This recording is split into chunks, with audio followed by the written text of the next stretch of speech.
What is up, everybody? Welcome back to another episode of Coffee and Grit. And boy, we are cooking with grease now. What is it? 3 episodes in 1 week period. So, hey, we got them flowing now. We're back at you guys every week. And what's best is or what's awesome is it's such awesome, amazing guests. I met Beth, and this is shame on me because I got a chance to meet Beth Smith, our guest today from Beth Smith Couture. Make sure I pronounce it right. I met Beth from the Howell Chamber. We had a Howell Chamber Happy Hour. And I want to say this was back in January, the very first event of the year. And I walked into the space at the Single Barrel Social. So shout out for Single Barrel Social. I walk in and I see Beth, and you'll see what I'm talking about in a minute. I'm like, I want to talk to her. Like, I don't know what she does, but she obviously stands out.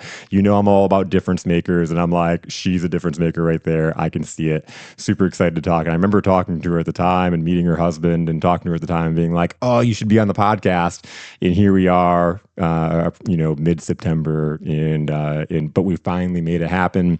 I shout out to Michael Mayernick. That guy is always looking out. And, I appreciate you, brother. And so, awesome. Super excited to have Beth on, and I'm not going to keep on rambling on. I'm super excited to dig into Beth's story and find out more. So, Beth, welcome to the studio. Thanks for having me. I'm excited. My absolute pleasure. Like I said, it's been something I'm like, I want to sit down, hear your story, like hear everything you're working on. You've been on my list for months since I met you, but I've been putting it off because I wanted to come to you with some amazing proposal about a topic and what we could talk about and how I feel about things. Like I had this whole, but I wasn't getting like what would be the topic, and then ran into Michael and he said, you should get with Jason. I went, I know. Well, the fun thing is like in a lot of times people will stress like we need to talk about a topic, or the guy I had on yesterday when I talked about him coming on, he was like, what should we talk about? Should we plan this out? And I'm like, no, there's no plan. There's like, I don't come with like a list of questions. It's just like we're friends sitting for coffee, hence the kind of coffee and grit. And, we'll talk, and there'll be some magic that comes out of it. Yeah. Okay. So tell me your story. Like where? I'm very old. So which part of the story do you want? There's locked. So how did you start designing clothes? Actually, it's very recent. So I've been sewing my whole life. My mom was a dressmaker my whole life. She still does a lot of alterations. She's 80 years old and did like 200 prom dresses this year, alters, plus all her other stuff. My grandmother was a pattern maker in a dress factory. So it's this genetic thing, right? So I've been sewing since I was about 5 years old. And I've gone back and forth, and I never thought that I didn't think that sewing was a career. I don't know why. It makes no sense because we're surrounded by clothing, right? But it didn't seem to me like something that I could do to make a lot of money because it was something my mom did on the side. Mm-hmm. And all the dress factories are closed, so I couldn't work in a factory, so what was I going to do? So anyway, I had all these other plans. In 2019, I decided that I was going to start a business where I was going to make wrap skirts. That was going to be the thing. Only wrap skirts. I didn't know how to design clothes. I had only been making clothes from patterns from like major, like the big four is what they call them, McCall's, Vogue, Simplicity. So I didn't know how to make a pattern really. So I kind of futzed my way through this, designing this wrap skirt that I envisioned and what I would want to wear myself. And I was just going to sell skirts. That was it. That was when I started this business. That was going to be the thing. I was a spinning teacher at the time, yarn making spinning teacher. And I have a couple of books about how to spin yarn and sheep breeds. I'm a little bit of a sheep wool expert. Wow. And so, but I was like tired of applying for jobs all the time. Because to be able to be a teacher, you have to continually be applying to teach at all of these events. I got sick of it because I had been doing it for years and years. And So I came back to sewing because I yarn is not a finished project. I know this is not what you asked me, but I'm telling you this No, I anyway. love it. Yarn is not a finished object. Yarn then needs to be made into fabric. And then fabric is not a finished thing. Fabric then needs to be made into something else. So I'm teaching people how to make yarn for different projects. And so I wanted to actually use the yarn I was making so I could show people that it works. So I decided to do this project where I was going to spin yarn and weave it and make clothes out of it. And I started with a couple of skirts, spun the yarn, wove the cloth, made the skirts, and then I got a little more ambitious and I spun yarn and I made a dress. And it's beautiful. I love this dress. It's a winter dress. It has short sleeves, so I don't wear it as much as I wish it had long sleeves. Anyway, it took me about 1.5 years for that project, from the time that I started spinning through the end. And I was spinning, I was working on it consistently. And at the end of that, I was like, I miss sewing, and decided to come back and do the skirts thing because most of what I wear are skirts and dresses. Most women look good in a skirt. And I had an idea for a skirt design that I know would look good on most women. And so I made this wrap skirt and I started to sell them. And then in 2021, I took pattern making classes and I learned how to draft a pattern and now I can make anything I want. So it actually hasn't been that long That's amazing. that because here's what I want to say to you, to anybody who's paying attention. Stop being afraid. I spent so much of my life going, I don't know how to do that. I'm afraid it's not going to work out. It's going to look dumb. I'm going to waste all this fabric. Like a whole bunch of scared stuff. And here I am, 60 years old, and I'm finally doing what I have wanted to do my entire life. But I was afraid and I didn't go for it. When you get to this age, many people will just go, I'm just doing whatever I want. Yeah. I wish it didn't take us this long to get to the point where you're just going to go for it. So anyway, that's so awesome. And I'm so glad you stopped and reflected on that, because as you were talking, I'm thinking those two things. One, I was going to ask you about that kind of fear, that limiting belief that I can't make a living out of this. And, and how long did that sit there and prevent you from doing it? But then the second thing is it's never too late to start. Right. And so you didn't say, well, the time has passed me. You did pick it up and you run with it. It's not that I haven't thought. I'm 60. Yeah. Like, why am I starting this whole business? Why do I want to do this? Most people my age are thinking about winding down and retiring and doing some fun stuff, and not starting a business, which is stressful and hard, and working for yourself is not easy. But I can't help it. I hear you. I can't stop myself. So I'm just going to do it and help women feel amazing about themselves in clothes that actually fit. Obviously I'm not a woman, but I have my wife, and like watching her go through in different seasons and like standing in front of the closet, and that's one of the biggest stressors. It can be one of the biggest stressors in her life, and that sounds very trivial, but it's something that's on her mind all the time. So I think, and I've heard this from men now that I've been talking about this more, when women go into a store, most of the time we settle for what's the least offensive thing. Like, this fits me okay. It's fine.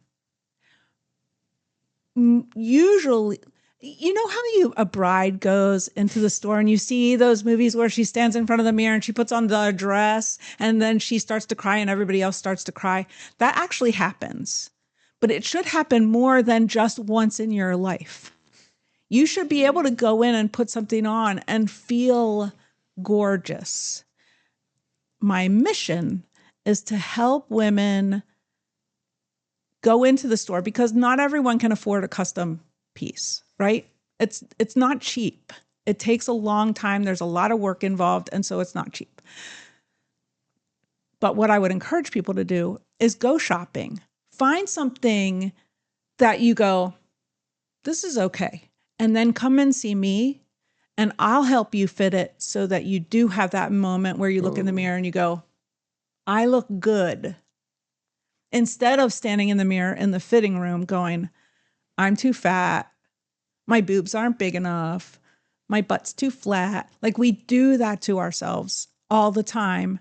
And really what it is the clothes, because the clothes aren't made to fit you. They're made to fit some imaginary person who doesn't exist. And many of the manufacturers now don't even use a fit model anymore because it's expensive. It adds another step. It adds cost. And everybody's looking for a $30 dress, which I have a whole thing to talk about that. But you can't make a $30 dress if you want all the steps and make it fit well and many sizes and all that. So actually fit has gotten worse and worse and worse, along with fabric.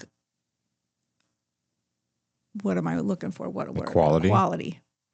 And so everything's going down because prices are rising. Prices are not really. If you look at the price of clothing over the last 20 years, clothing is one thing that hasn't gone up too much. And I forget, I looked it up. I don't remember what the percentage is. It's like minimal compared to what everything else has gone up. And so the fact that I could buy a $30 dress in 1986 and true. I can still find a dress for $30 in 2025. That is pretty impressive. That's actually. A yeah, it's problem. Pretty crazy. Yeah. So, and I mean, it has to do with where things are manufactured too. I mean, people in China or Asia, where they're making most of the clothes, aren't going to get paid the same as people in the United States. It doesn't mean the quality is worse. It just means that their cost of living is less. Mm-hmm. But the fabric and stitch lengths and the way they are assembling things to cut corners and make it shorter. But then what happens then is the cost of alterations rises because it's harder to alter the dress. I know I'm going off on a lot of tangents here, but when I started doing alterations in my 20s, and I would do bridal, there were seam allowances built into the dress so that you could buy a dress and easily have it altered in or out a little bit to actually fit you. Now there's like barely any seam allowance in anything because it takes more fabric. Mm. And then the way they're like, you used to be able to go up in between the layers of a dress and get to the seams inside easily. But now everything's stitched closed because it's faster and easier to do it that way. And it takes less fabric. So alterations costs are a little bit higher now, but I mean, you can still get a dress for, I don't want to alter the $30 dress though. I want to alter the better dresses. Yeah. I want people to spend a little more money on their clothes and they'll last longer. I was going to say that. They look better. Yeah. And why is it that, like, the holidays are coming up and a lot of us women will go to the store and we'll spend $300, $400, $500 on a dress we're going to wear to this special party. We're going to wear it one time. But you go into the store and you're going to buy a dress that you want to wear regularly, like for 2 years, 3 years, and you don't want to pay more than $30 or $50. But that makes no sense.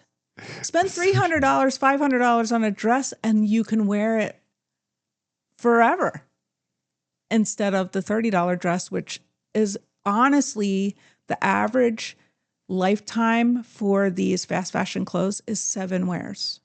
Wow. 7. Yeah, 7. It's crazy. That's crazy. So the And price is there, but it's like it's disposable. it's disposable. And so if you buy that over and over and over again, it does add up to the $500 dress that you could wear for 5 years. So anyway, those are all my soapboxes. I love it. So, I mean, you're starting the business, and how do I love how it too starts and it starts off with this one thing and then it just spins out literally. Yeah. Yeah. I mean, I could go on and on and on. People get sick of listening to me. I'm fascinated. So I'm interested to hear. So how did you then, how did you get to this point as far as from your business, from where you are making the wrap skirts to where you are now? So I decided to take this class it was a 1 year class for how to make patterns. And from the first class, I was like, oh, that makes sense to me. So it's one of those things, we all have some kind of talent. Yep. We all have something that comes naturally to us. This is definitely a natural thing. Everybody can learn how to sew, but it's natural to me. So it is a little bit easier. And so from there, I just started making things, like trying to figure things out, like looking at dresses. There was a girl I ran into in a restaurant in North Carolina, and she had the cutest dress on. And I was in a restaurant. She walked by, and I was like, so I finished my meal, and then I went over to her table, and I said, do you mind if I look at your dress? And she stood up, and I said, do you mind if I look at the hem? Do you mind if I look at this and turn around? And then I made a sketch of her dress. And then I came home and made a dress that was similar to that because I Wow. can. Wow. Yeah. But I loved the dress and I haven't seen anything like it. And so, no, when people come to me and ask me to copy something, number one, I don't like to do that because that's somebody else's Work. thing. Yeah. The other thing is I can't because I don't have access to their pattern. So I have to figure out how it's going to go together for me, how it makes sense in my mind. And I have to design it myself, like make the pattern pieces. And so it's never going to look exactly like the thing, but I can do something inspired by another dress. Mm-hmm. So, I forget what question you asked me. So how did that build up? And I love that's awesome. Like you're seeing people with a lady with a dress on that you like, and you go and make it, and you start making it. And is that kind of how then it starts, and you're making it for other people? It started because what I thought was going to happen was I'm going to put these wrap skirts on my website, and people will order a wrap skirt, and then I'll make it like a semi-custom, right? They just tell me what size the waist they have and what length they want. But then it came into fully custom because then we had a consultation on what kind of fabric did they want. And then I started getting other asks. Can you make a dress like this? And so then that's when I thought I better learn how to do this.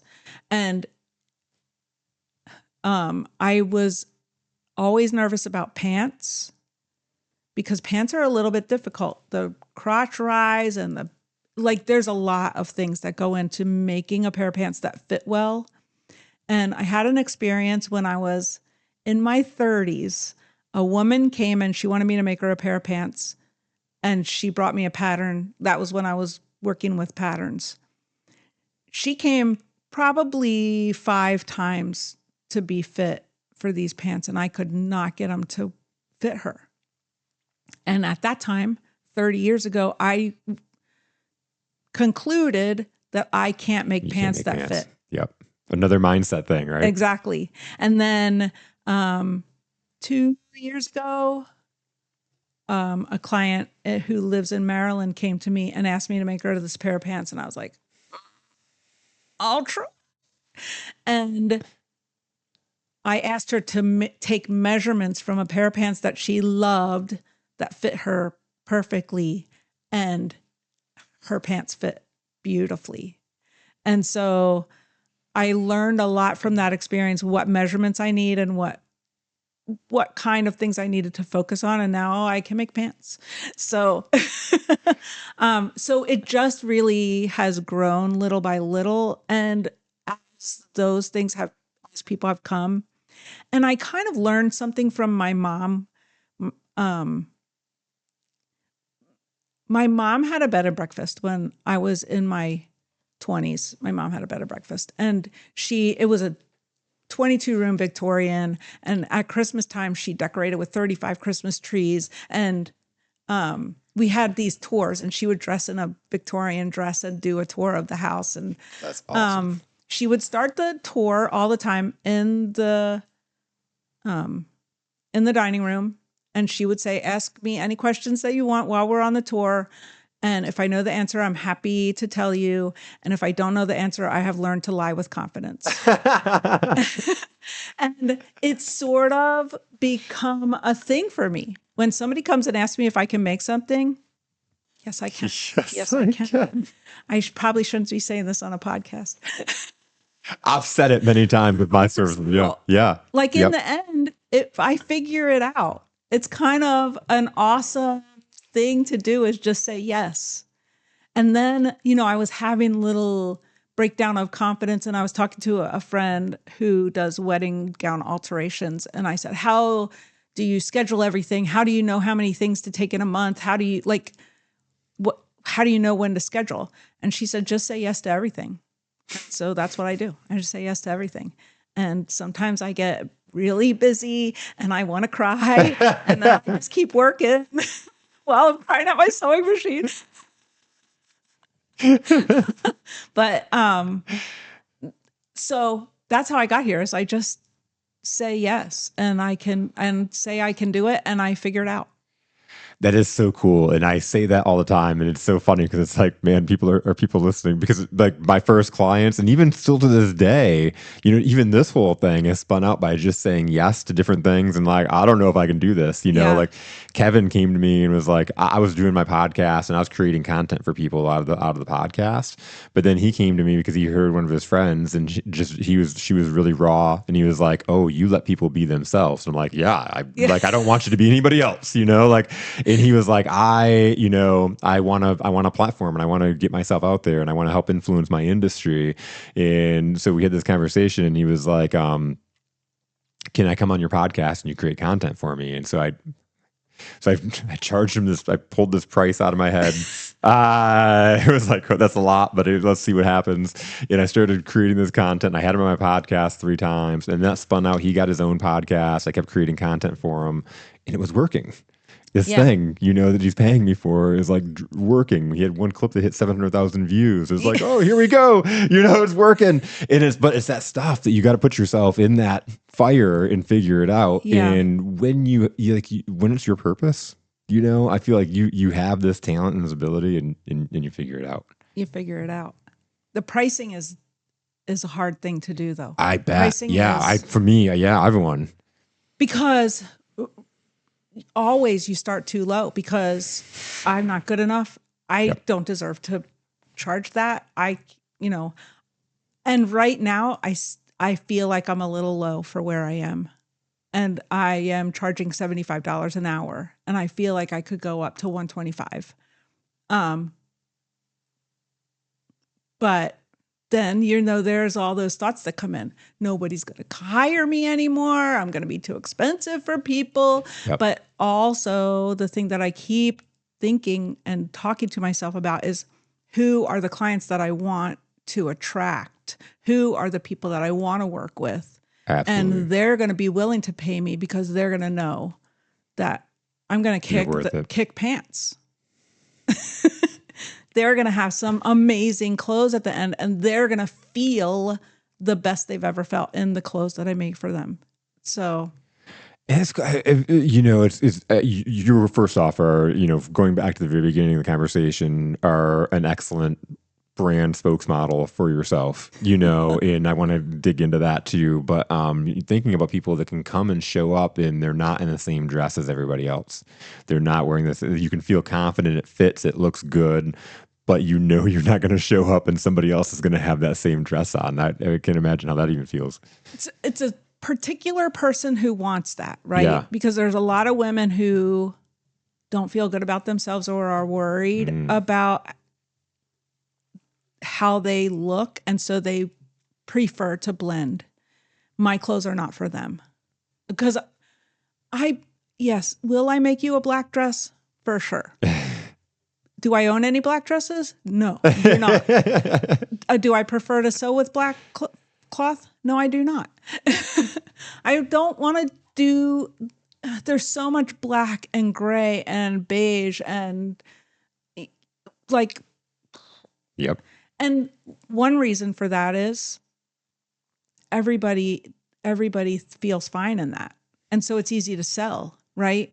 If the store orders yellow dresses, not a lot of people are going to buy a yellow dress. Yep. But they will buy a black one or a brown one. So like the Pantone color of this year is some shade of brown. Yeah. For real? For Come real. on. I know brown. I've seen the brown pop up everywhere. And I'm like, what is going on? It's better than black. So, yeah. That is one thing that I think over the last 2 years, I've gotten a very clear picture of the woman that I want to sew for. Not that I won't sew for anybody who comes and asks me, but I have a very clear vision of the woman I want to sew for. And honestly, she's a lot like me, but she makes more money.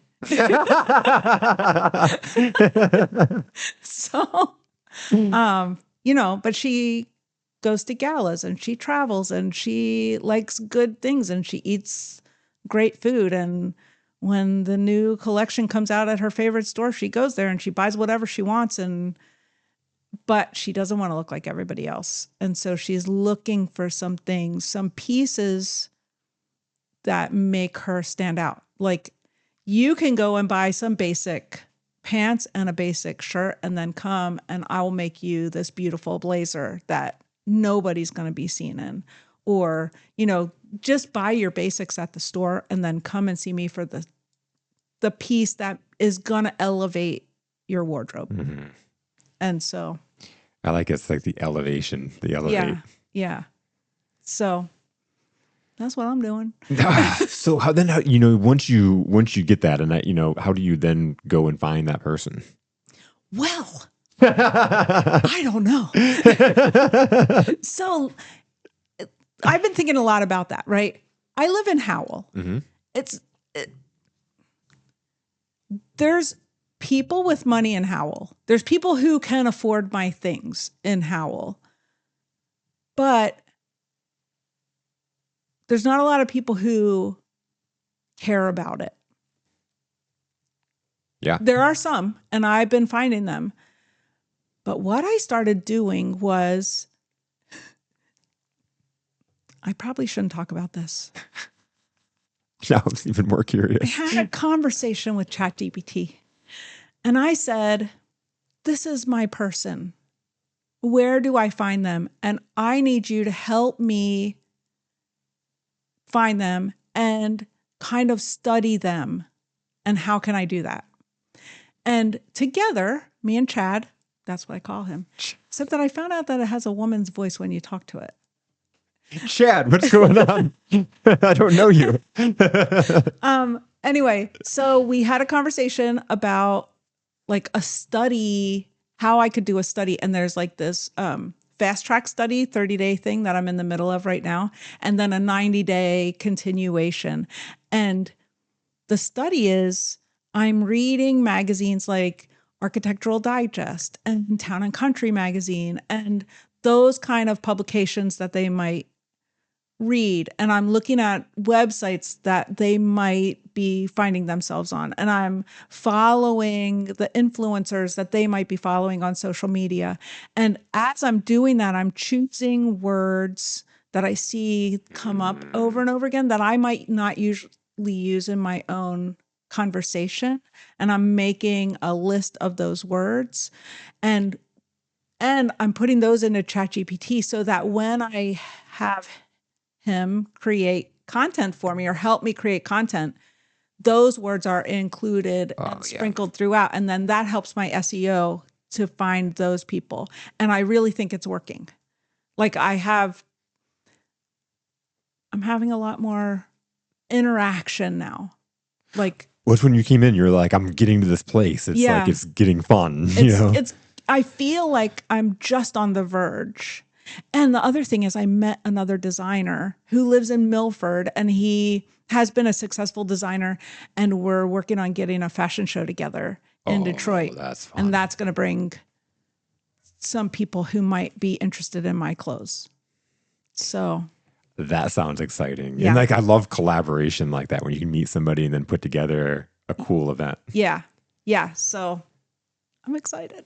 So cool. Everything's sketched. I have all the fabrics. I started making patterns. And so it's my collection. It's sort of like, if I had to describe it to somebody, I would describe it as Disney circus. There's a lot of polka dots. There's a lot of stripes. There's florals. And it's pink and orange. You'll just send me a picture. I can put it in the episode. That is awesome. So that when is the event? Well, who knows? Yeah. We have been having a hard time finding a venue. And so we were hoping for the middle or end of October, but we still don't have a venue. So hopefully that's going to happen soon, because Sherry Richards, Yes. you know Sherry from Good Fat Life, yes, put me in contact with a guy who has contacts in Detroit of people who own venues. So very soon I'm going to know a date and a place. Awesome. That's so awesome. It's so funny when you're talking about the describing your person. I'm like, I think you know Sherry, right? I do. Sherry is my person. And she comes to me. So when Sherry comes to me with clothes, I don't think she'll mind me saying this. She just brought me some things that she had in her closet for a very long time, and she buys good clothes. But every time she puts them on, she takes them off because it's not right. And so she brought me these clothes and said, what can we do? And these are my favorite kind of alterations to do. And I said, well, like, she had this one shirt, and most of the time the shoulders don't sit right on a woman, like, because they make the shoulders too wide. Anyway, so I said, what if we do this? And I pin the shoulders up. And what if we add a couple of little pleats here under the bust to add some shaping? And there was something else I did to that shirt, but it just kind of pushed it a little bit. When she put it on, she was like, oh, yes. And she went, like, this shirt's been in her closet for 20 years, she said. And so and she puts it on, and she doesn't feel great. And then she put it on after I did a little bit of tweaking. I think it probably cost her $50. And now she has this shirt that she wants to wear because she feels great.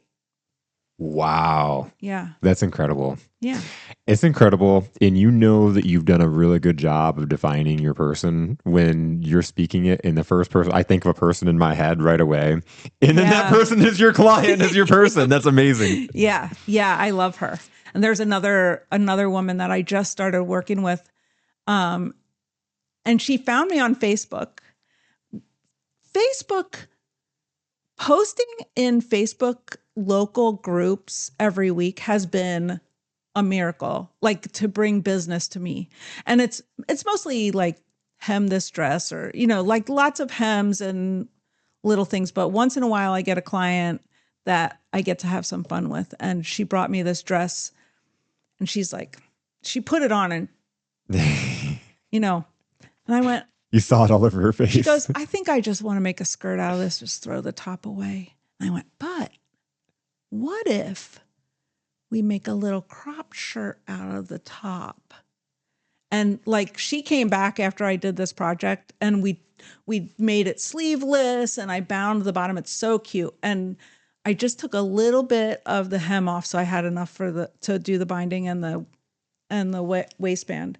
And she came back and like again, she puts this outfit on and she's like so cute. And now she recently called me and told me about how many compliments she gets every time she wears it. And it was a dress she hated. She hated how it looked on her. And now it's a 2-piece outfit that she loves and wears all the time. Wow. Yeah. That is like that. How does that feel when you can take something that somebody has in their closet for 20 years or something that somebody doesn't like, and then it becomes that emotion? And think about how many people are just getting rid of clothes out of their closet because they Yeah. hate it and they don't know what to do. You don't have to know what to do. Just come and see me and I'll tell you what I can do to make it better. Now I love sewing. I do. And that's why I started this, because I love sewing. But really my purpose, and this is how I feel now, and I've come to this over the last couple of years. My real purpose is to help women see how beautiful they are through clothes that fit. And we do talk down to ourselves. We do go into the fitting room and go, I'm too fat, or like this. I don't. Some people say they're too skinny. I'm too short. I'm too small. I can only buy in the kids section. I can only, also clothes for curvy women are awful. Like the cold shoulder thing, nonsense. That's just so you don't have to make a pattern that fits. And like the weird patterns that they use in the fabric for plus size women. Why? Well, and to your point at the beginning is they're making a one size fits all. They have these 3 or 4 sizes, right, that Yes. they throw out there, and it's made for an imaginary person. Well, and also we've been tricked into believing that everything needs to have stretch. That's a trick, right? That's just so that the manufacturer can get away with making only 4 or 5 sizes. Yeah. And then like I go in and I put on a medium and I feel good because I fit in a medium, but you didn't really fit in a medium. It just stretched around you. So if you have, most of the clothes that I wear are wovens, but if they fit you, they're comfortable.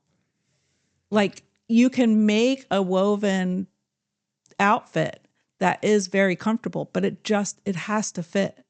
And so that's why we have so many elastic pieces of clothing in the market right now. It's just easier for the manufacturer to make 4 sizes instead of 18 sizes. Yep.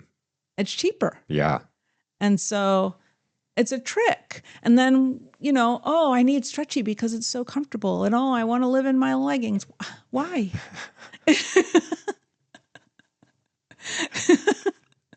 That's hilarious. Why? Because they've never had clothes that fit. They've never had. That is oh my gosh. So I just did a wedding dress and I was invited to the wedding. I have a service for brides that are day of the event services, right? So I'll come the morning of your wedding and I'll help everybody get dressed. I'll bring my steamer and steam everybody's dresses and come there with my kit. So if anybody needs bra cups or sticky boobs or like all kinds of things in my kit, I'll come and help everybody get ready.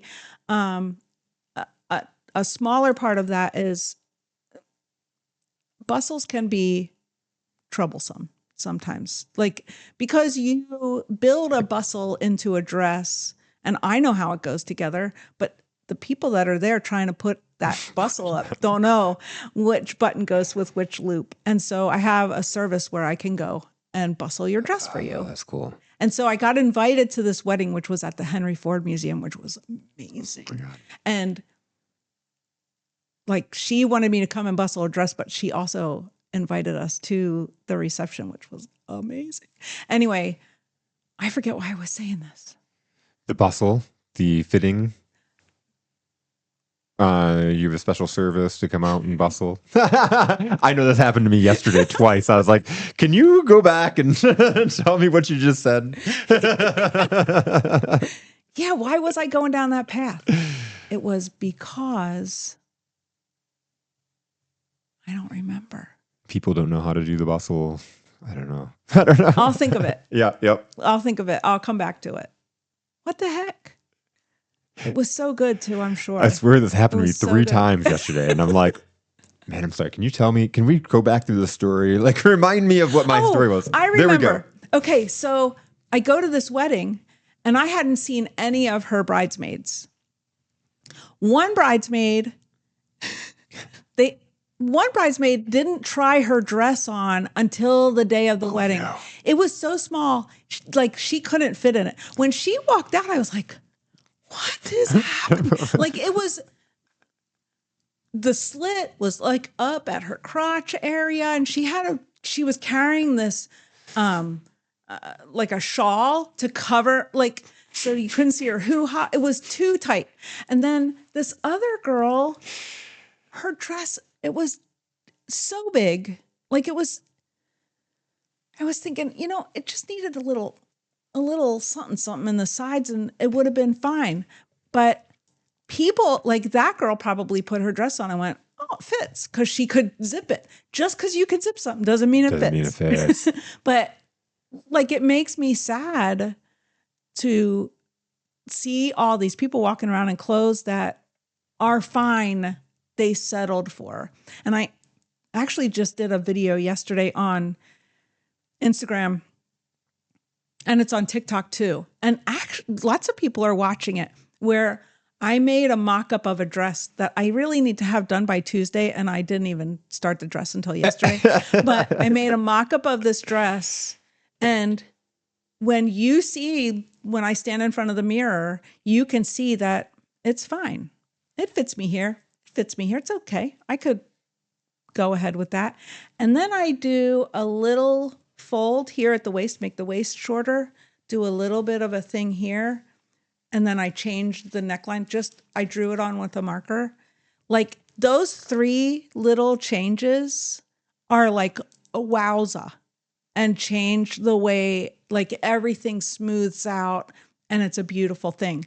And so if I could teach people what a good fitting dress looks like, or feels like. Yeah. It's hard to put into words though, because like earlier this year, January, I made myself it's a Chanel inspired jacket, right? I used all couture techniques. It's got silk organza as an interlining, and then it's silk lining, and then it's this fabric that I bought 5 years ago in Italy, and it's got the chain for weight, and it like fits me perfectly, and I hand sewed most of it.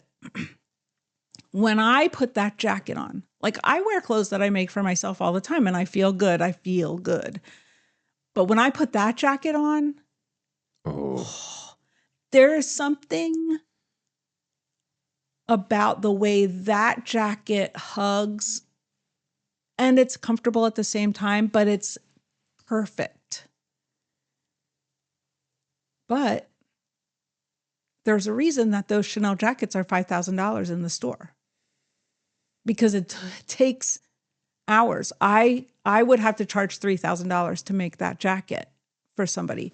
But once you put it's worth it on, you understand why people are paying that much for clothes. Because I think, a lot of times when we're used to paying less than $100 for most of the things that we own, we don't understand the difference. That $1,000 dress, why do you need $1,000 dress? Look, this dress is fine. But when you put something on that's made like that, I can't even describe the feeling, how it feels. It's different. And so we'll just start with alterations. Just bring me your clothes that you are having a hard time with, and I'll help you start to see what good fit looks like on your body. I bet it's pretty easy to describe the opposite, and people are living it every day. And this is just random, but it makes me think of this guy that was one of my sales guys a long time ago, and he'd always show up wrinkly, like every day. He just rolled out of bed, and he's like wrinkly. And I pulled him aside one day and had a conversation of like, that's how you feel inside. Like you can't, there's no way you're coming here today with full confidence. There's no way you're coming here today, like feeling like you own this. Like, Yeah. because like the way that you present yourself is the way that you feel. Yeah. And, like I know I've been in uncomfortable clothes or like something hasn't fit and it's like in my head. And so how can I show up with full confidence to the event because I feel set back on what I'm wearing? You can fake it till you make it, right? Yeah. I mean, if you're feeling a little bit like, I don't want to go to this thing, I don't even know if I belong here. I don't even know. Like, start with changing the way you dress. Yeah. Put on something that's awesome. That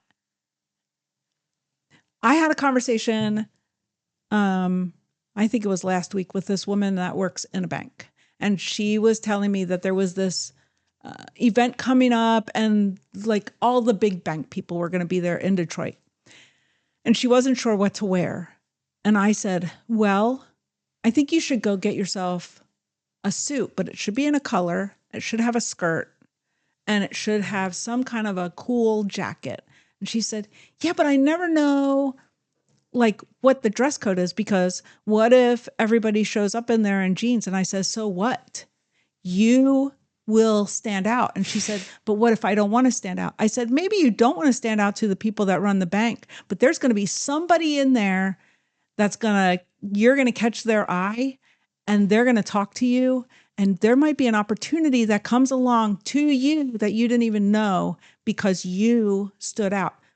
There's no such thing as being overdressed. Will I wear a sequined evening gown to come and talk to you today? Maybe I would. Probably. Usually that's a little bit overkill. But am I going to dress up as if I'm doing something really important?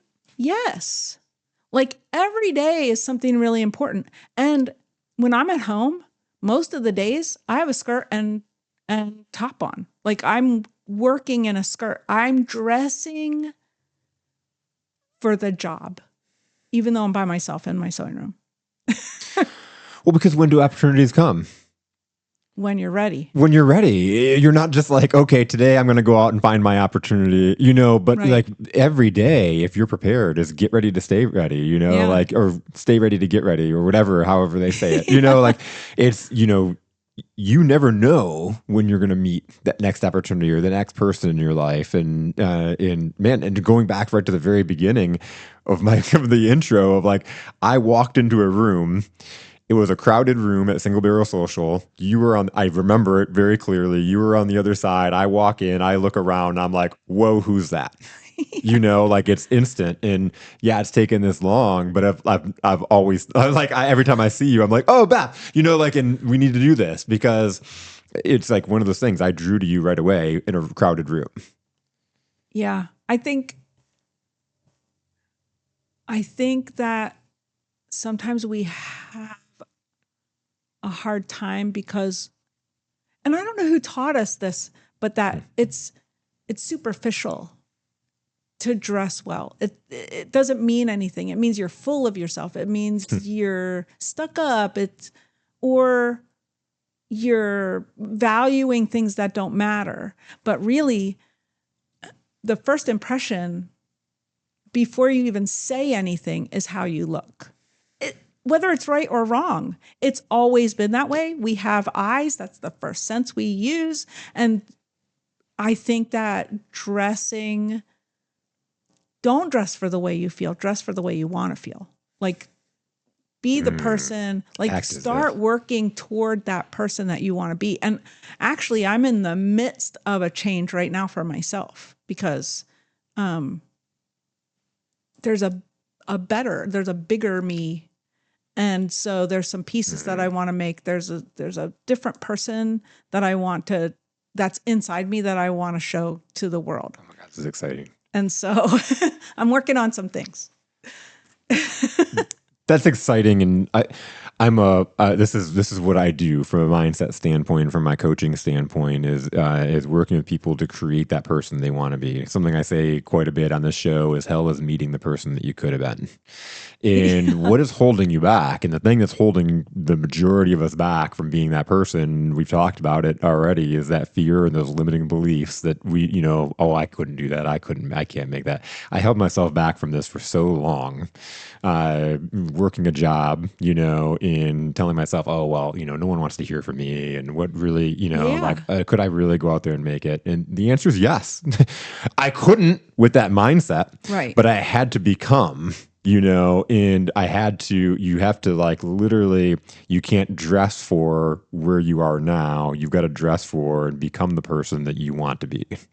Yeah. And I think that even if your mindset isn't in the correct spot yet, you still have to take those forward steps to get toward that person. Absolutely. Even if you're afraid, just do it afraid. Even if you think nobody wants to hear from you, say it anyway, because it's taken me a really long time to figure out that I'm different than everybody else. And I'm going to say things in a different way than everybody else. And maybe a person has been hearing the same message over and over. Maybe there's going to be a way that I'm going to say that message to them, and it's finally going to click because I'm the one that said it, because I have a different way of speaking or approaching things.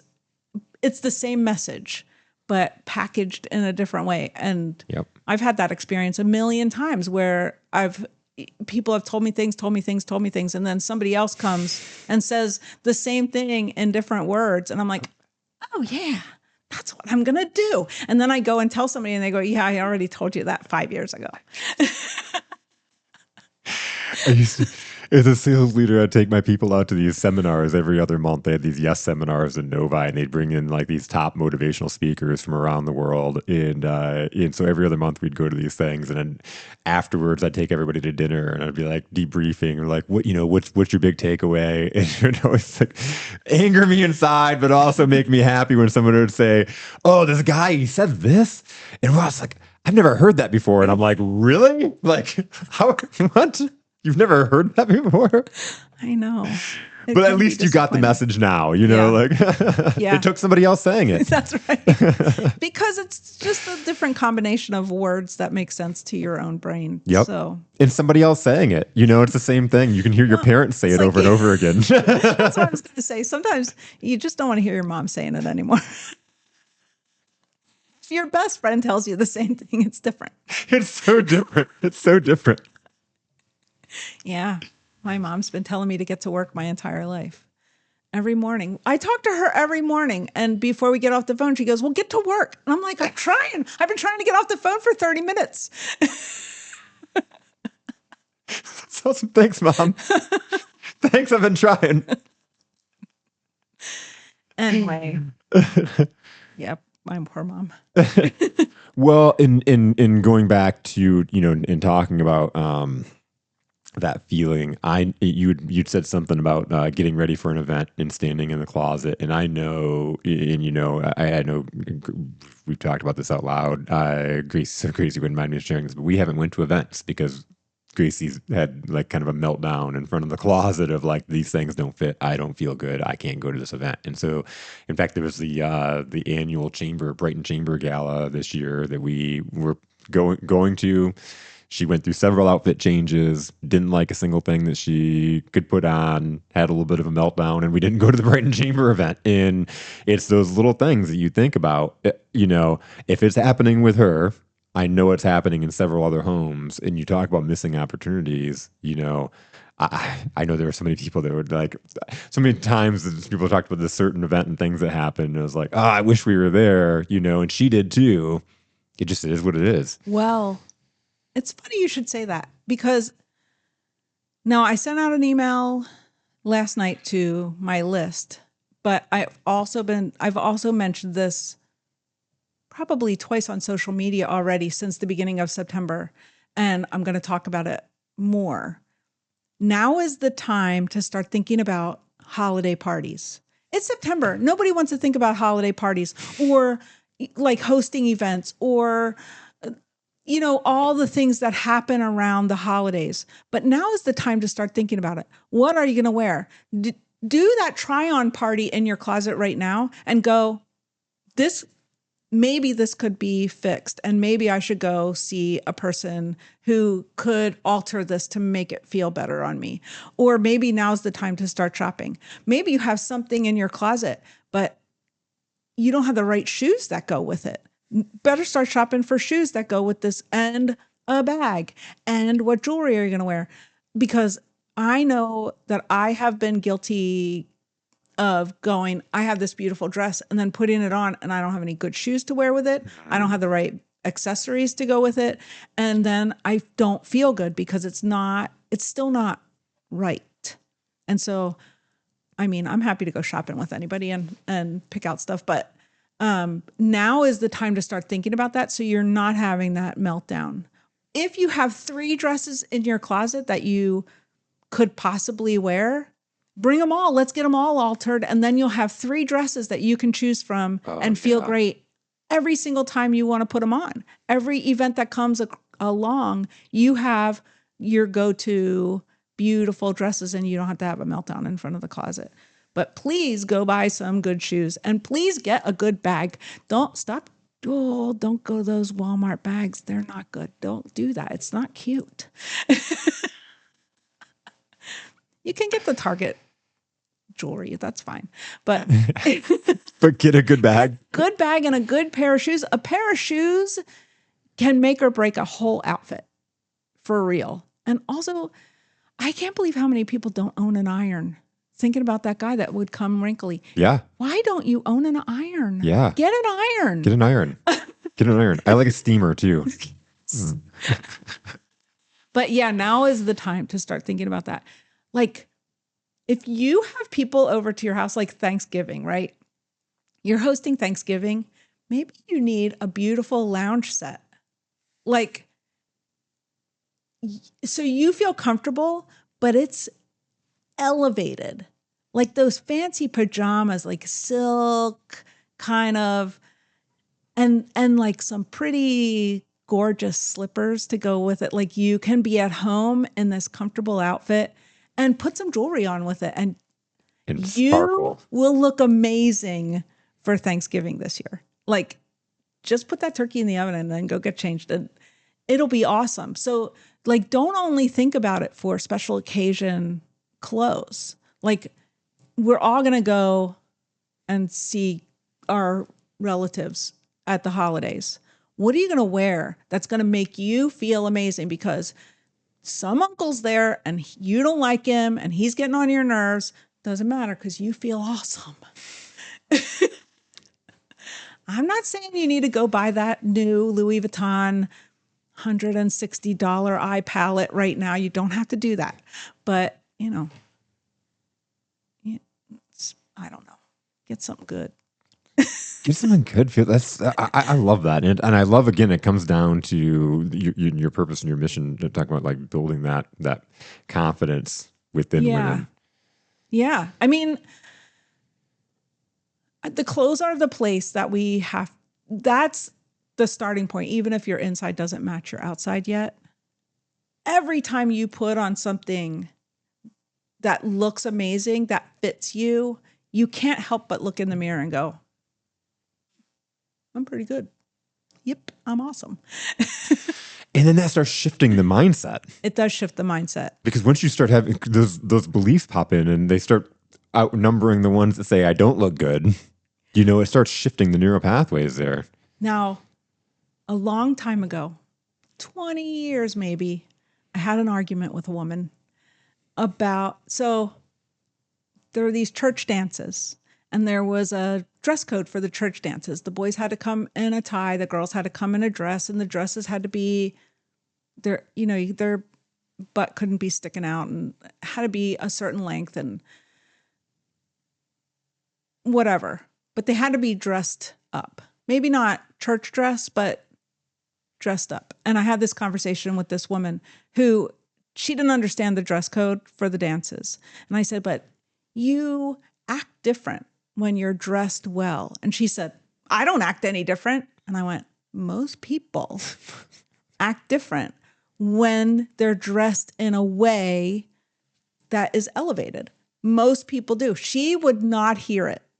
And she was not given in. And I was like, I don't care what you say. That is the truth. And that's psychology. And that's what happens. So get out of those yoga pants and t-shirt. Or if you got to wear a yoga pants and t-shirt, go get the good ones. Stop shopping at the place where they're so thin that when you bend over, I can see your panties. I don't want to see that. Get the good ones and invest in good t-shirts. Stop buying the $8 t-shirts. Like, get a good one because it feels different when you wear it. Yeah. That's the thing. Like, you put this on, even if nobody can tell the difference between your $80 t-shirt and your $8 t-shirt, right? That's why all these women are buying the fake bags. Yeah. Yep. Like, because it feels different to carry that symbol, that status, that it feels different, even if you don't have $10,000 for a bag. Many of the people, maybe one person that I know has $10,000 for a bag. Most people that I know don't have $10,000. But you can invest in a Coach bag. It's $500. And then I have Coach bags that are 30 years old and I still carry them. It's an investment. Because the quality. In yourself. And also stop spending all your money on your kids.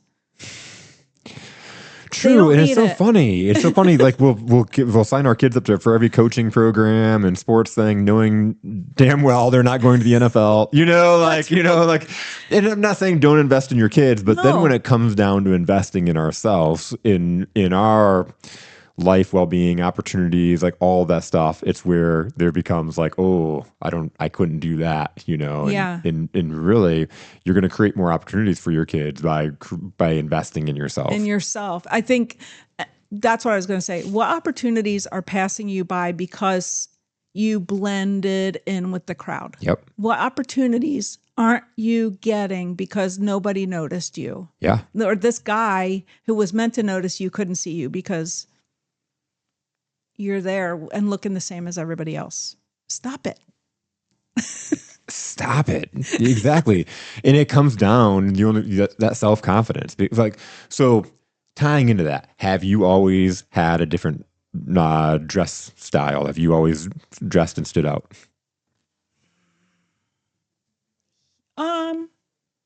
Yeah. I love it. In high school, of course, I wanted to be part of the crowd. Yeah. But I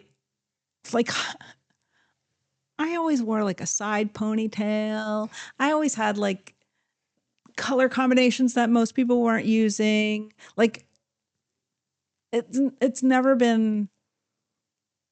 I have tried to hide, but you can't hide. I love it. I love it. And now when I was in my 20s, I was a single mother for a short time, about 6 years. And one of my mom's friends, I don't know what I was wearing, but she must not have thought I looked very good because she was sitting on my mom's front porch and she said, "Come and sit down." I said, "Okay." We're going to have an intervention. She goes, "I think that you would look so cute if you started wearing more skirts." And I thought, I would look cute in skirts. And I went out and bought a couple. Not a lot and not expensive because I was a single parent. And I started wearing skirts and t-shirts. That became my uniform, skirts and t-shirts. And that really has been my uniform since I was in my 20s. I've been dressing like that. I mean, it changes the style of the skirt or, what kind of top I'm wearing with it, but it's kind of my uniform. I think it's important for us to have a kind of a uniform. So, because you don't want to have to think really hard every day when you're getting dressed. You do want to have quality clothes. You do want to have things that look good on you. But having your own personal style is also important. So you don't have to worry about it every day. You just get dressed because here's my uniform. What color is my skirt going to be today? Which t-shirt am I going to put with it? Which other shirt am like that kind of thing I think is important. I don't think we all need to be as boring as Steve Jobs with his black turtleneck. I think we need to have some color.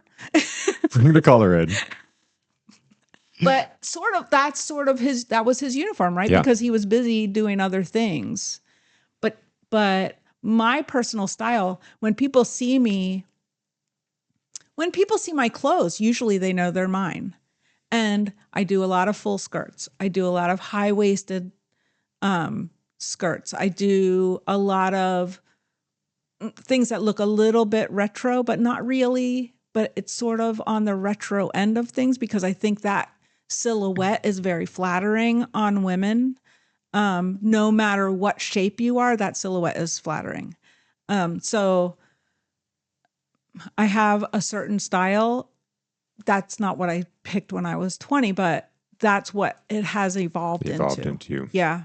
And so, especially as you have the ability to completely customize your wardrobe and clothing, and then it's also it ties into the brand. To your point of like people know that they're my clothes, like I made, like now you're literally walking around speaking your brand. Yeah. So it's sort of like, I mean, when if people are following designers, like you can look at a Schiaparelli design and know it's Schiaparelli. You can look at Christian Siriano and know it's Christian Siriano. Chanel has a certain, even if the styles are changing and they're modernizing things, it still looks like Chanel, right? And so that's just because of the designer, and that's because of the DNA of the design team and what's built into there. And so eventually, maybe my daughter will take over my business and maybe she'll keep the same kind of design aesthetic. I don't know what she'll do, but.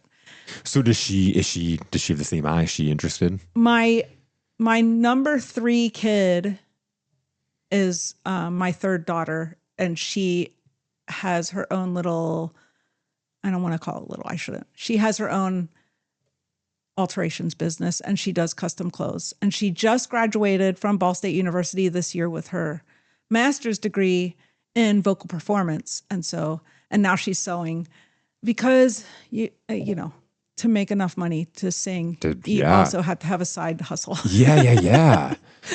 Well, it's so cool to have a side hustle like that. Again, it's something that you're good at, you enjoy. Yeah. So my first 2 daughters don't sew. Not interested. It's not their thing. They have other talents and skills that they are into. And then I have a son. I don't want to leave him out. He's the baby. He's not sewing though? He's not sewing. He's a musician. Oh, super cool. Yeah. So there's a lot of art stuff happening in our family. They're very artistic. Yeah. So cool. Yeah. So I'm excited for everything you have going on. This is really cool, and I'm glad that it's really cool. Again, even going back and you started talking about the ChatGPT thing, like I shouldn't tell anybody this, but it's one of those things of using the resources that we have out there and then being able to put them to work, because AI will only go as far as the person behind it. Yes. Like you had to put some work into. For sure. And sometimes we have arguments because I'm like, that's not what I wanted. Me too. It's like, what are you doing? But the thing about AI, I think it's here to stay, right? I think that there's a lot of questions about it, and there's a lot of worry about resources and those kind of things that I think about too, and I worry about. But as a solopreneur, that's who I am right now, it has really come in handy because I don't have another person. And so that's really what I've been using it for, is just because I need some input sometimes, and nobody else, like even talking to my husband, he doesn't really know all the things, but we have been having, so I'm in Kevin Yeah. Sikorsky's. GBB? Yes. Yeah. And we're having level 10 meetings now. And so I chose my husband to have my level 10 meeting with. Oh, so And so cool. we have a meeting every Sunday night, and it has been so helpful. I know that this is a tangent, but No, I love it. so it is that is another person to talk to about like my goals and plans and things and schedule and that kind of thing. But ChatGPT gives me other things like my study schedule to figure out where I'm going to find my ideal clients. That's something that my husband really couldn't help Couldn't me help with. with. Yeah. And so, what I was going to say about AI, so I used to have a store in Howell, downtown Howell, which was a spinning store. It was spinning and weaving. I sold wool and I had classes there and all kinds of stuff, where the Silver Pig is now. Oh, awesome. Okay. Yeah. And so when Amazon, it was the very beginning of Amazon when I had my store. And so I sold craft books, and it would make me crazy that Amazon was selling these books for, 2/3 of what I was selling or half of what I couldn't sell it You for couldn't sell cheaper it for because I cheaper. was buying it for half the Yeah. price. Yep. And they're selling it for half because I know they were getting a better deal because of Amazon buying power. burning power and Yep. all that stuff. And like I raged against Amazon, and everybody needs to stop buying from Amazon and stop going, and we need our bookstores and blah, blah, blah.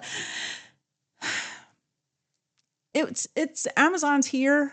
And that's sort of how I feel about AI. We can rage Yeah. about it all we want. I think that there's things that we can do to help these companies make it better, make it more environmentally friendly. I think there's things that need to be done for improvements, but it's here to stay. And so I think we need to figure out how we can use it best Yep. and ethically and, not get out of control and do bad things with it. Yeah, there's always opportunities to do the bad things, but it's realizing it's here to stay. You can complain about it or you can use it. And I hate even telling people that I use AI and different Me things too. that I do because they think it's Cheating. you're cheating. Yes. They get this image of you just plug something in and you wait for the AI to give it to you. And AI gives you great ideas, great starts, but I feel like I've got to finish everything. Everything. And you need to go in and edit, and you need to add, like sometimes there's some things that are left out. And so it's really just a beginning. Yeah. It's a bullet point. It's a bullet point. But my difference maker boot camps, I record every single one of them, right? And then I come back to ChatGPT and I have a layer of framework that I've given it, and it's like, and I say, give me the summary, and it knows exactly what I'm looking for, and then it'll bop, bop, bop, bop, and then I can send that summary out, and I'll look through it, and because sometimes it gets it wrong, Yeah. sometimes it takes a concept and totally messes it up, and I'm Yeah. like, that's silly, and I've got to go but it gives me this whole format that I can now go through and edit and add my words to, and it just makes it so much easier, but it captures a really good gist. And then what's really fun sometimes with like coaching sessions and these sessions is like, what did I miss? What didn't I see here? And it's like, do this. And I'm like, oh, damn. Okay. That's really good. Well, I have said, like, what am I not doing? Now we've had a relationship for some time. Chad now. and yeah. me and Chad. And so periodically, about once a quarter, I go in and say, what am I missing that the top 1% of designers and alteration specialists are doing that I am not? What could I add to my business? And I usually get back this whole great outline of things that I can be doing and adding and goals that I can be setting. And some of it is stuff that I don't want to do or don't apply to me. It doesn't fit you. Yeah. But there's always some nuggets in there. So it has been helpful to figure out like what kinds of things should I be adding so that I can get to my goals. Sometimes I want to get there faster. I'm 60. We got to work in 2 times the speed. So if you're 40, start now.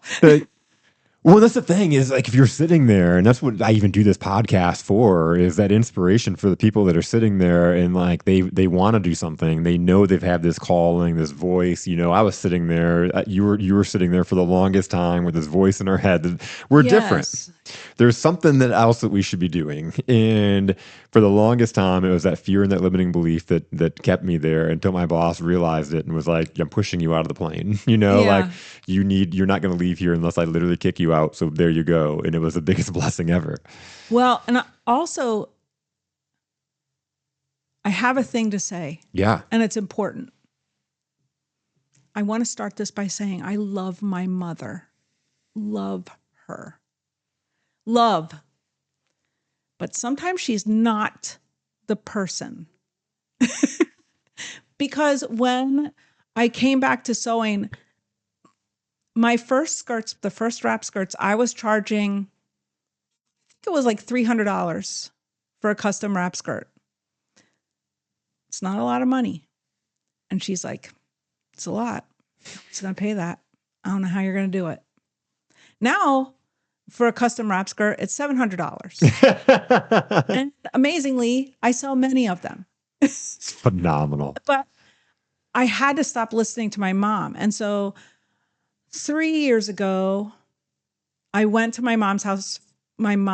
She lives in Pennsylvania, for the first time during prom season. I went 2 years in a row. And I went in February and I stayed until like May. We did a lot of prom dresses. It's like a sweatshop during prom season. It's crazy.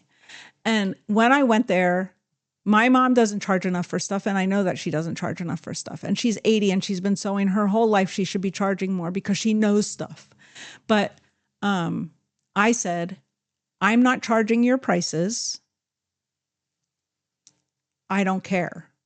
She's like, well, but they're prom and they've already spent this much on the dress and you don't want to overcharge them. And blah. Yes, they've already spent $500 on a dress. I think I can charge them $100 for my services. Like usually prom alterations are between $80 and $120. That's the average for me. Yeah. And she was charging like, for example, there's these dresses, they have horsehair on the hem. It's like a nylon web that keeps the bottom of the dress, gives it shape. If you want to hem that, you need to remove the horsehair, cut the dress to the new length, put the horsehair back on. And so it's like lots of work. She was charging $60 for a hem. I was charging $80 for a hem. And she's like, nobody's going to pay that. Not one person bat an eye. Yep. And imagine that by the end of the season, my mom's charging $80 for a horsehair. You changed your beliefs. It's sort of like, Give me tingles. that she has that fear, right? She has that belief that nobody's going to pay it. I'm not worth it. I'm just working out of my house. I've had people tell me that you're just working out of your house. You don't have any overhead. Actually, I have all these sewing machines that I have to upkeep, and I have all this electricity, and I have, anyway. But she has always thought that about herself. It's not an important enough job. I shouldn't charge more than $15 for this. And so when I came along and started saying, no, I'm worth more than that, and I'm not going to work for less than I'm worth, I'm happy that it's rubbing off on her. I love that. You're changing her belief system. Yeah. Yeah. It's phenomenal. That's so cool. I love that you brought that up because it's the same thing for my mom. And it's like, I love my mom, but it's like you grew up through these limiting beliefs, and that's just where her ceiling is at, right? Yeah. And you've got to, in order to make our difference, we've got to go beyond that. And it's shedding those beliefs. Yes. And it doesn't matter she didn't graduate from high school. And so that sort of has limited her whole life. Well, I don't have a degree. I don't have a diploma. I'm not as smart as these people. False. Incorrect. She's smarter than most of them. Yep. Yep. And so I think start to listen to the good voice, because sometimes I think we have those limiting beliefs, but there's also a little nudger inside of you that's going, you should do this. And then, so you hear that you should do this, and then immediately following that is the but. Just cut the but off. Love it. And just listen to the first voice. And I think that we could all be doing great things if we just stop listening to the second voice. We're the only person putting a cap on us is our own selves. Yeah. Okay. So about pricing. I had a bride. This was 2 years ago, maybe. A bride came. A friend brought this bride, and I hadn't met the bride before ever. And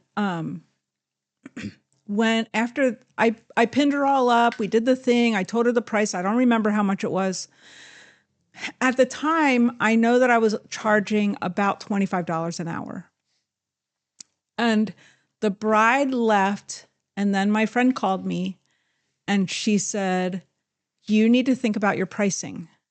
And I said, "Why?" And she said, "Because the bride almost didn't leave her dress with you because your price was so much lower than everybody else that she didn't know if you actually knew what you were doing." Yep. And so immediately I changed my price to a wedding dress is a minimum $350, which actually brought my hourly rate to about $50 an hour.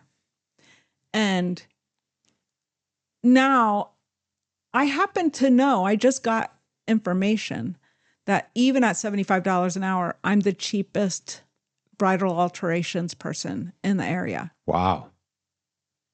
I know. Time to up the price. My minimum is $550. Usually, and I don't mean minimum. That's like most brides when they come, they need a hem, they need a bustle, they need a little like a shoulder straps or a little tweak in the waist. That's what the $550 covers. And usually there's lots of layers and stuff. So it does take a long time to do the work, even though it feels like it's not that many things. But there are some bridal alterations places that their minimum is $700, $900, $1,200. That's like what I don't want to get crazy. Do I want to make money? Yes. Do I want to be unreasonable or make people so that they can't afford me? For some things, yes. But for a bridal, for anything black. Black is twice the money. But I think that we also need to be aware, just because I think in the bridal industry, there's a lot of prices that are those prices. If you were having like like a 50th birthday for somebody, Yep. They wouldn't charge you the same price. But because it's a wedding, they're going to charge you more. And I feel like for some things, it's that. Now, I do think that you should charge, like bridal is expensive. It takes a long time to do it if you're doing it correctly. And also to be able to do bridal well, you have to have a lot of audacity, because to take somebody's $3,000 or $5,000 dress and chop it up is like, that takes a little bit of, you have to think you're pretty good. Yeah. To be willing to take that on.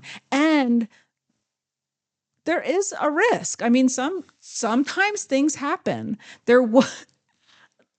I did that to a prom dress. I had to replace a prom dress because I don't know what was happening in my brain, but I'm cutting this skirt. And then all of a sudden I was like, that doesn't look right. And I held up the dress and I had, oh no. Sometimes things happen. Yeah. Yeah. That's the only one that, and that was years ago. But you have to have a little bit of big faith in yourself, and that costs a little money too. So do I think that bridal should be expensive? Yes, because it's hard. And it's hard to make it look like you didn't do anything. Yeah. Like you have to take the thing apart and put it back together again. And it looks just like they got it. Right. And so there's a little bit. It's incredible because you don't really think about that. Like I don't, like you get it back and you had to take it all apart and then put it all back together. I had a person that brought me something. She had had the alterations done at another place, and she was convinced they didn't do anything. And so she brought it to me so that I could do the alteration that she paid them for. And she put it on and I went, I don't know what you want me to do. Well, they didn't do the alteration. I said, yes, they did. Well, I can't see it. No, because they did a good job. They did a good job. So, yeah. And a good So, thing they went to you, because somebody else would have been like, yeah, great, we'll do it. but I think that it is kind of a balancing thing as a business person. It's a balancing thing about charging what you're worth, charging enough so that the clients have faith in you, right? Because if it's too cheap, Yeah. then maybe you don't know what you're doing. And also not going overboard so that you're not serving people anymore. But I do think that also people do value your service if they pay. If they pay. And I'm so glad you brought up that story, because it made me think of somebody I needed to connect you with. My friend Carol Ackerley, and she has a business where she helps elevate women specifically in business, and she does like photo shoots and video shoots and stuff like that. And so she needs you. I think that'd be a great connection. But this was several years ago. I started my business. I met Carol at an event somewhere, and we met at for coffee down at BCAT, and we were sitting there. I remember this so specifically. We were sitting outside, and I was talking about speaking. I was building the speaking business, and I told her, I'm like, yeah, and I was nervous to charge this, by the way. I was like, yeah, I put together this speaker feed. I'm like, I'm going to charge $250. And I felt nervous even saying that out loud to even her. And she was like, I thought she was going to tell me, you're new, you probably don't want to charge that much. And she's like, Jason, she was like, don't charge less than 600.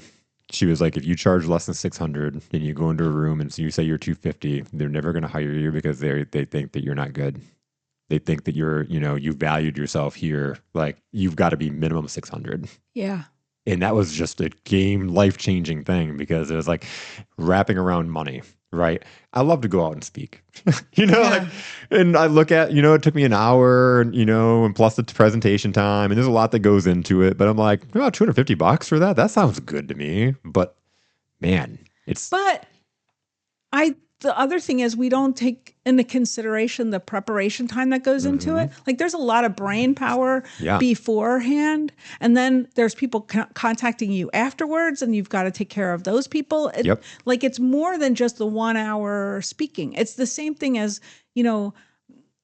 I charge $25 to hem your pants, and everybody's like, $25 to hem your pants? Yes. And you took 20 minutes of my time at the beginning, and then you want to come back and you want to try them on. That's another 20 minutes. So that's 40 minutes. And then it took me, 20 to 30 minutes to hem the pants. And then I also have these machines I got to take care of and all this other stuff. And I got bills, and, so $25, that's pretty reasonable, actually. Well, and then I love too, because you talked about having to replace the dress. And I was having a conversation with my partner, Kevin, on a podcast recently, and he was talking about in his shop, and like the reason why you charge a high enough price is because the other thing is you're going to make mistakes. Yeah. You're going to have to replace some things. You're going to mess some stuff up through the process. And so that's going to cost money, and you need to build in a margin enough to be able to take care of yourself when those things happen, because that's just the cost of doing business. Yes. I just was in a bridal pricing seminar, and this woman was talking about what your shop rate should be. And it was stuff that I hadn't even thought about. Like, do you want to take a vacation? You got to build that in. Do you want to are you paying for health insurance? You got to build that in. Like, it was this whole giant list of stuff. And when she did all the math, she was at $130 an hour. And I was like, that's what I need to be at. Yep. Because all the stuff she said is stuff that you need, that I need. You got to be able to take some time off once in a while. You can't work 7 days a week, 24, you can't. And so that was kind of an eye-opener thing for me. But I haven't raised my price yet. So if you need anything done, now's the time to come. Now's the time to do it, because it's never going to be this low again. I had this client. He sent a couple of his employees to my boot camp, and then he was like, it was really working. Like, they were getting great results, and so he had a conversation with me, and he's like, I'm going to come out. He's like, I'm doing a team retreat in Florida, and I want you to come out as a speaker. Can you give me a quote? And so I did, and he was like, I feel like you're ripping me off. He was like, you're coming out for an hour, and this is way more than what I spent for the boot camp, or whatever. And it's like, First off, you want me to travel to Florida? Like they're doing virtual on boot camp and they're coming to Yeah. me, like and that's one person that comes to a group, or two people that come to a group. You paid individually for those two people that come to a group that are also paying individually. Yeah. Like you got to look at that. I didn't even go into that piece, but like there's a lot of time and effort that goes into building a customized present talk that goes into your company coming out to Florida. And that's not just my hour time of you coming out to Florida. I'm taking a whole day to Yeah. go to the airport, to fly down, to like have this Just conversation going with to you. the airport, that's $1,000. Just $1,000. And yeah, exactly. And mind you, I was looking forward to going to Florida, but it was like one of those things. Like it's a cool thing, but it doesn't mean that if I'm leaving that, now I'm leaving the other ways that I make money. Yeah. I'm now taking a day where I could book coaching sessions, where I could be in the studio, where I could be doing stuff with clients that I'm now taking off Yeah. to come spend the day with you and your team. Whether it's an hour or not, my whole day is gone. Yeah. And you got to pay for that. You got to pay for it. Yep. And if you don't want to, that's fine because like I don't want to come out for $250. So Yeah. Soon we're all going to be rich. We're all going to be rich. Us. Because people are going to see our value. Yep. They're going to pay us. I love it. Beth, this has been a phenomenal conversation. I'm so glad we finally made it happen. So many things to talk about still. So many things to talk about. I know. That's the cool thing is like, like an hour and 40 minus my bathroom break. And there's still so much more to talk about. Yeah. Yeah. No, everything's good. And I'm just going to add that I focus on women's clothes. Men, I'll hem your pants. Well, it ties into the mission too, right? That is the mission. And that's what I focus on, is helping women. I appreciate that. This has been so awesome. I'm so excited for this episode to come out and for people to hear it. There's so much learning in this. And I love saying, like I said, stories are data with soul.